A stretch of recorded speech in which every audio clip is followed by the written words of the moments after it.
अस्सलामुअलैकुम, welcome to my YouTube channel. आज मैं आपके लिए ईद स्पेशल रेसिपी लाई हूँ, शीर खोरमा रेसिपी। चलते हैं रेसिपी की तरफ। तो जी सबसे पहले हमें चाहिए एक पैन, उसमें हम डालेंगे 1 टेबलस्पून घी। अब यहाँ पे हम नट्स ऐड करेंगे। यहाँ पे हमने छुहारे, बादाम और पिस्ता इस्तेमाल किया है। आप और भी बाकी नट्स भी यूज़ कर सकते हैं। इसे तब तक हम यहाँ पे भूनेंगे जब तक हमें खुशबू ना आने लग जाए और भुने हुए की, ठीक है। तो आप देख सकते हैं यहाँ पे ये फ्राई हो रहे हैं जी। तो यहाँ पे हमारा थोड़ा सा इनका कलर चेंज हो गया, थोड़ा सा ब्राउन हो गए हैं हमारे बादाम, ठीक है। तो अब हम इसे निकाल लेंगे जी। तो नट्स को फ्राई करने से पहले हम जब कट कर लेंगे तो हमने इसको पानी में भिगो देना है, ताकि भिगोने के बाद निकाल के फिर इसे फ्राई। अब हमें दूसरे पैन में चाहिए 1.5 टेबलस्पून देसी घी, ठीक है।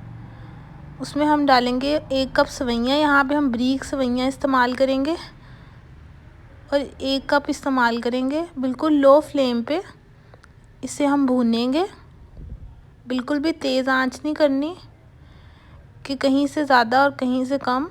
इक्वली सबको एक जैसा भूनना है, बिल्कुल भी जलाना नहीं है। ख्याल रखते रहना है, इसको हिलाते जाना है जी। तो हमें दूसरी तरफ चाहिए 1 लीटर दूध। हम नीचे फ्लेम ऑन कर देंगे, उसमें 4 इलायची डालेंगे, हाफ़ कप चीनी डालेंगे, हाफ़ कप कंडेंस मिल्क डालेंगे, ठीक है। इसे मिक्स करेंगे अच्छे तरीके से, इसे मिक्स कर लेंगे यहाँ पे जी। साइड्स को हमने साथ साथ साफ़ करते जाना है और साथ ही हम सेवियों को भी देखते रहेंगे कि वो उनको नहीं जला लेना साथ ही, ठीक है। ये हमारी सेवियां तैयार हो रही हैं जी। तो हमारी सेवियां तैयार हैं, इसे हम बाउल में निकाल लेंगे।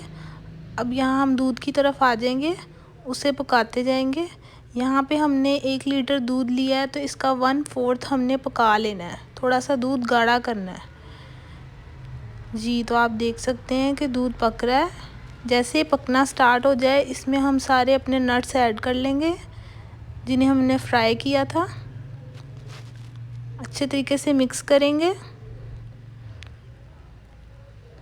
जब आपको लगे कि दूध गाढ़ा होना स्टार्ट हो गया है, तो इसमें हम डाल देंगे जो हमने भुनी हुई सवैयाँ जी। तो यहाँ पे हमारा दूध स्टार्ट हो गया था गाढ़ा होना।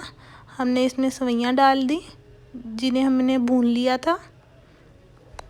यहाँ पे हम 10 मिनट पकाएंगे ताकि हमारी सवैयाँ फूल जाएं और दूध को अपने अंदर एब्जॉर्ब कर लें। और 10 मिनट बाद आप देख सकते हैं कि दूध गाढ़ा हो चुका है, सवैयाँ फूल चुकी हैं, ठीक है। हमारा शीर खोरमा तैयार है। ये बहुत ही मज़े का शीर खोरमा तैयार होगा। आप इस रेसिपी को ज़रूर ट्राई करें। अगर आपको पसंद आई है, इसे लाइक करें, शेयर करें और मेरे चैनल को सब्सक्राइब करें जी। तो हमने डिश आउट कर लिया है शीर खोरमा। अब आप इसकी जैसे मर्ज़ी डेकोरेशन करें, आप कुछ भी इससे डेकोरेट कर सकते हैं, डाल सकते हैं इसके ऊपर, ठीक है जी। तो हमने डाल दिया। इस रेसिपी का देखने का बहुत शुक्रिया। अल्लाह हाफ़िज़।